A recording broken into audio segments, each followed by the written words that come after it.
አሊያ በሰዳከት ግፊት እንዲሁም በነገሮች ተገዳ አሁን በመጨረሻ ቦራን ልትፈታው ያው የመጨረሻ ደረጃ ላይ የደረሰች ናት ያለችው። ቦራን በጭራሽ አሊያ ትፈታኝም ብሎ እርግጠኛ ሆኗል። ጂያን ደግሞ እዚህ ጋር አሊያ የሚረዳበት ሁኔታ ላይ አይደለም ያለው። ጂያን አሁን ውስጥ ነው ያለው፣ ሆስፒታል ውስጥ ተኝቷል። ጂያን እንዲያገግም እዛው ጥለውት ነበረ ነርሶቹ እንዲጠብቁ ነግረዋቸው ይሄዱት። በአንድ በኩል ዛሬ እነ አሊያ ኬዝ አለባቸው። ይህም ዛሬ ችሎቱ ስላለባቸው በቀጥታ ፍርድ ቤት በርጋ ተገናኝተዋል።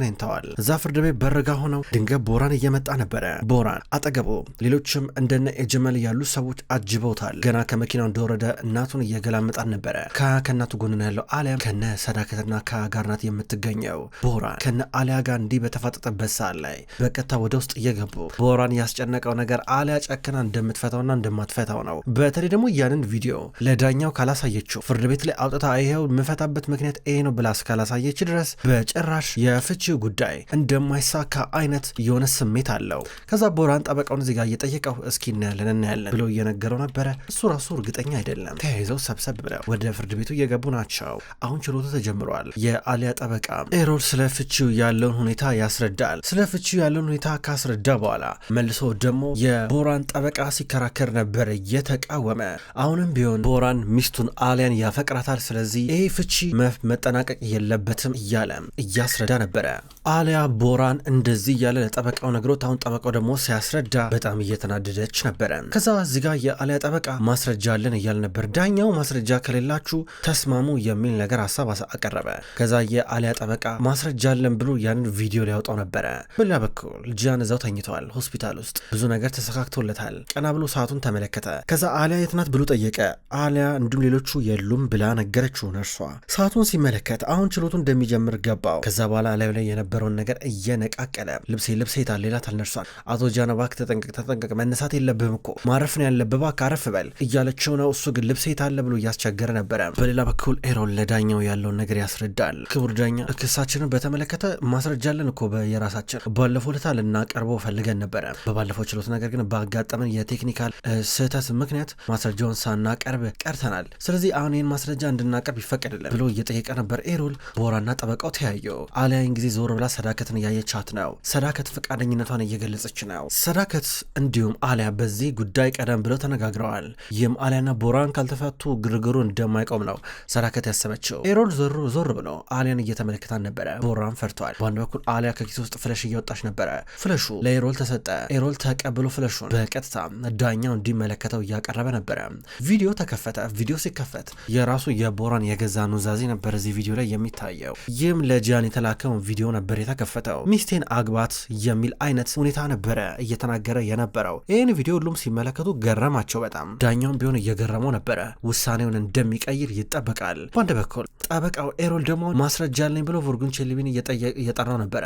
ቡርጉን ከመጣ በኋላ እሱም ቢሆን ያው ክቡር ዳኛ ቦራን አልሞተም ነበረ፣ ነገር ግን እንደሚገደል ከፍተኛ ፍራ ስላደረበት የእሱን ሚስት የሆነችውን አሊያ ቦራን እንዲያገባት ነበረ ለጃኒ ቪዲዮ ይላከለት። ከዛ ቦራን የራሱን ሞት አስመሰለ። ልክ እንደ ሞቶ ሆኖ ለብዙ ቀናቶች ርቆ ነበረ ብሎ ተናገረ። እንዲህ እያለ ሲያስረዳ ቦራን የረዥም ጊዜ ጓደኛው እንደ ወንድሙ የሚያየው ሰው ቡርጉን ካደኝ ብሎ ነበረ እያሰበ የነበረው። ቡርጉኒን ከተናገረ በኋላ ይርቃል። ቦራን ይናድዳል። ዳኛው በአንድ በኩል ውሳኔው እንደሚቀይር በእርግጠኝነት ይጠበቃል። ከዛም በኋላ የሚመጣው ነገር ግን በጣም የሚያስፈራ ነው። እነ ኤሮል አሁንም ቢሆን ፍቺውን እንደሚፈልጉት ተናገሩ። ከዛ ዳኛው ማስረጃውን ልመልከት፣ የቀረበልኝ ማስረጃ ላይ በግማሽ ሰዓታቶች ውስጥ ድጋሚ እንገናኛለን ብሎ የእረፍት ሰዓት እየሰጠ ነበረ።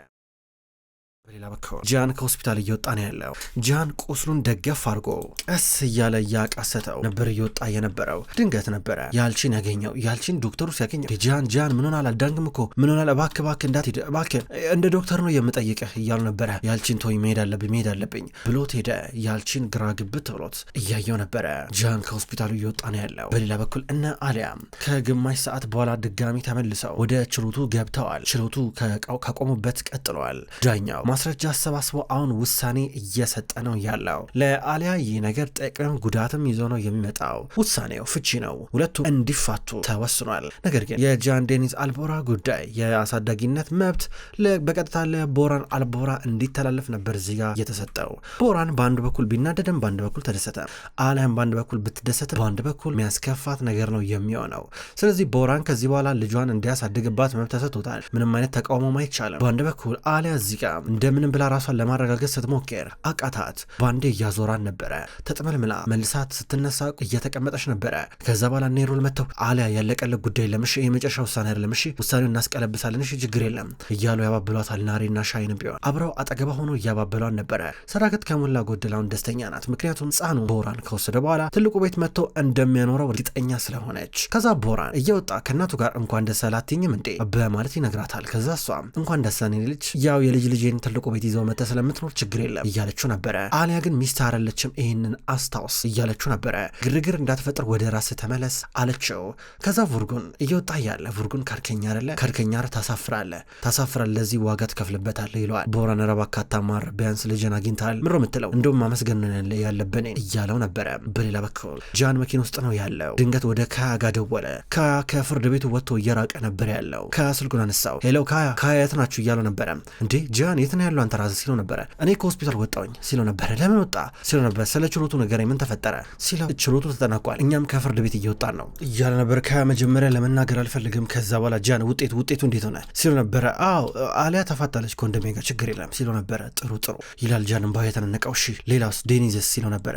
ወንድሜ ያው ልጁን አተነዋል እያለው ነበረ። ጃን ደነገጠ። ፍርድ ቤቱ በመጨረሻውን ለቦራን መብት ሰጠው ብሎ ነገረው።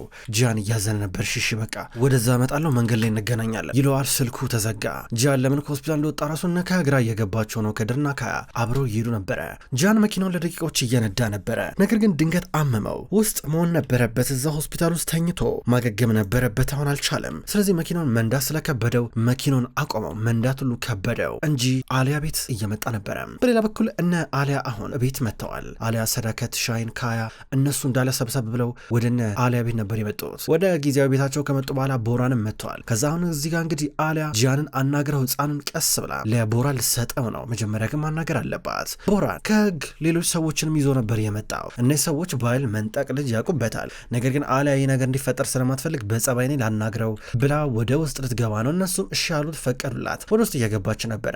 ጃን እዚህ ጋር ስልክ እየደወለ ነበር ወደ ከድር የሚሆነውን ነገር ያስረዳዋል። ጃን መኪና መንዳት አቃተኝ እያለ ነው። አሊያ ወደ ልጇ መኝታ ክፍል ገባችና ተኝተው ነበር። እያለቀሰች አየችው። እንሂድ አለችው ወደ ትልቁ ቤት። ከዛ እሱ አንቺ ሳመጭም እያላን ነው። እኔ ስራ አለብኝ ሰሞኑን ስራ ይበዛብኛል እዛ ትሆናለህ አለችው። ከዛ ጃንስ ብሎ ጠየቃት። እሱም ቢሆን ስራ አለበት ነገር ግን ይመጣል አለችው። ግን ትናፍቁኛላችሁ እያለ ነበር። እየበለጠ ሀዘኗን እየቀሰቀሰው ነበር። ይላቀሳሉ። ከዛም በኋላ በድንገት አሊያ ህፃኑን ይዛው እየወጣች ቦራን ያመጣቸው ሰዎች ነይኑ ሰዶ ይላቷል። ቆይ አመጣዋለሁ ትላቸዋለች። ከዛም በኋላ አቅፈውት አሁን ይዘውት እየወጡ ነበረ። ቦራን ብር ጋር አገኛቸው። ልጁን እያቀፈ ነበረ።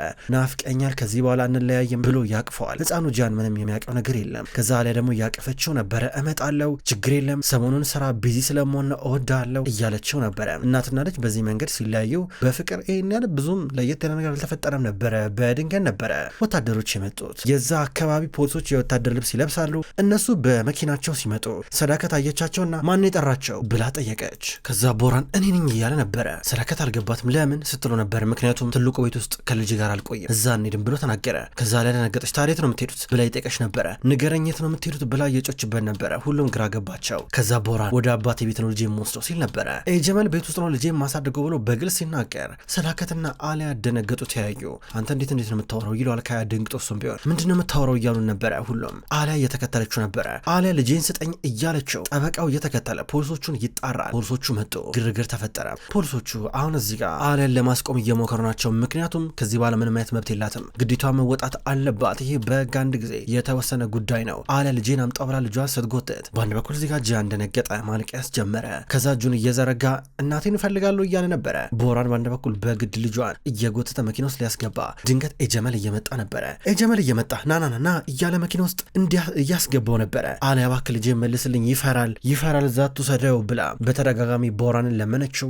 ቦራን ግን የሚሰማ አይደለም። አሊያ እንድትረጋጋ እየነገሯን ነው። ይህን በርቀት የሚከታተሉት ደሚርና አባቱ ናቸው። አንድ ላይ እያዩ ደሚር ቦራን ከዚህ በኋላ እንግዲህ ወንድም ነው። ከዚህ ቀደም እንድትገለው በኃይለኛው ሙከራ ያረክበት ሰው አሁን ወንድም ነው። በል እንግዲህ እውነቱን ዋጥ ታደርገዋለህ እያለ ጥሎት መኪና ውስጥ ገባ። ደሚር በርቀት ይህን ሁኔታ ይመለከታል። አሊያ እያለቀሰች ነው። ሰዳከት አይዞሽ ትላታለች። ይህንን ፈቷን ስትላ ነበር እንዴ ብለን ነው የምንፈታው ትላለች አሊያ እያለቀሰች። ድንገት ጃን መጣ።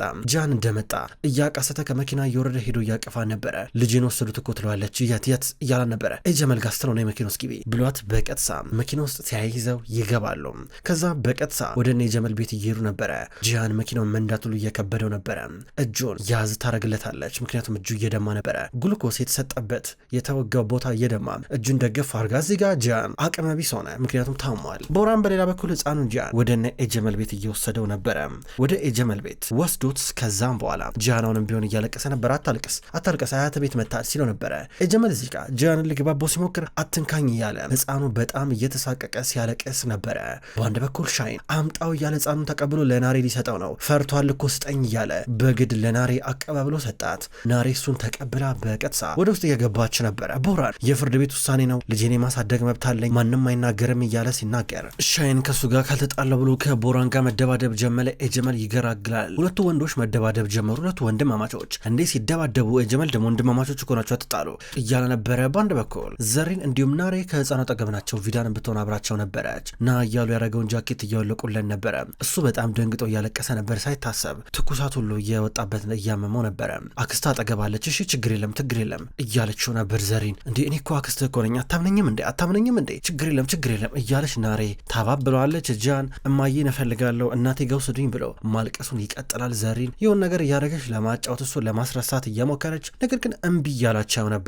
በድንገት ነበር ጃን ወደ ናሬ ደወለው። ናሬ ስልኩን አነሳች። ጃን እያለቀሰ ድምፁ ይሰማል። የበለጠ የአሊያ ህመም እየባሰበት ነበር። አሊያ እስኪ አንድ ጊዜ ደግሞ በጃን በኩል ልምረጥ ብትል ይሄው ልጇን አሁን አጣች። ትዳሯን ባትፈታ ኖሮ ጃን እንደዚህ የሚሆን አይመስልም ነበረ። ከዛም በኋላ አሁን በውጭ በኩል ጠብ እየባሰ መጣ። ይህም ሻይን እንዲሁም ቦራን ጭራሽ መረጋጋት ከበዳቸው። በድንገት እነ ጃን መጡ።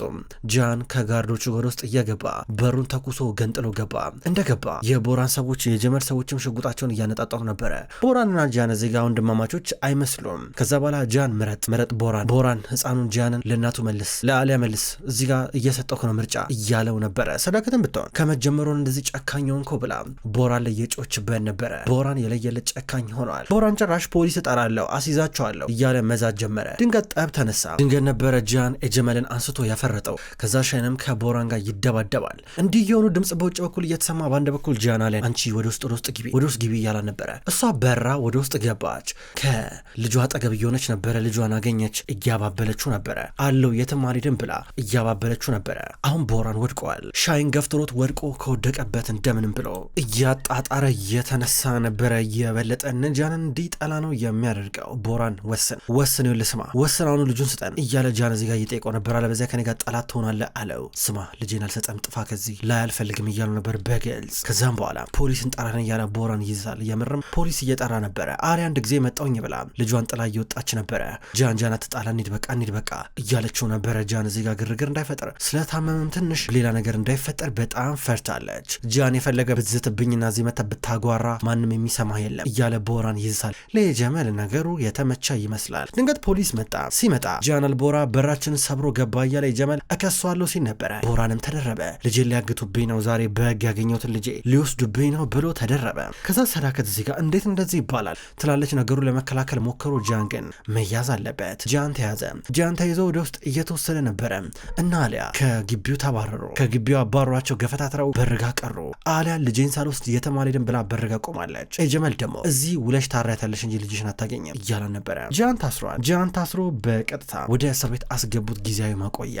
አሁን የቦራን ጠበቃና ቦራን ፖሊስ ጣቢያ መጥተው ስለ ሁኔታው እያስረዱ ናቸው። ጃን ችግር ውስጥ ይገባል። ኤሮል በአንድ በኩል ደግሞ ከካያ ጋርና ከሻይን ይጨቃጨቃል። ሻይንም ቢሆን እሱም አብሮ እየተጣላ ስለነበረ ውስጥ ገብቶ ቃሉን እንዲሰጥ ይጠበቃል። ከዛ በድንገት ቦራንና ጠበቃው ሲወጡ ሻይን እንዲሁም ኤሮል ጠበቃው ተያይዘው ወደ ውስጥ እየገቡ ነበረ። ቦራን ደስተኛ ሆኗል። በሌላ በኩል የሻይን እናት ቪዳን ከጀመል ጋር እየተጣላች ነው። ልጁ እንደዚህ ፈርቶ ለምሮ ማትሰጣቸው እያለችው ነበረ። እሷም ብትሆን እነ ናሬን እንዲሁም ደግሞ እነ አለን ወግና ስትከራከርላን ነበረ። ከዛውንም ጠብ እየተነሳ ነው ያለው። ድንገት ልጇ ጃን እንደታመመ አሊያ ተነገራት። አሊያ እንደምንም ብለውንም ገፈታትራ ወደ ውስጥ እየገባች ነው። ከደር ድንገት ልጁን አቀፈው። ጀመል ከሰዎቹ ጋር እየገባ ነው። እንደምንም ብለው ሊያስለቅቋት ጃን እስር ቤት ውስጥ እንዳለ ድንገት ቦራን መጣና መዛት ጀመረ። ከዚህ በኋላ ማለት ነው ጫፌን አነካኝ፣ ከዚህ በኋላ አደርስብኝም፣ ከዚህ በኋላ ከዚህ አትወጣ፣ ጫፌን እንኳን አነካኝም ሲለው ነበረ። ድንገት ጃን እጁን አወጣ ከብረት ውስጥ አነቀው።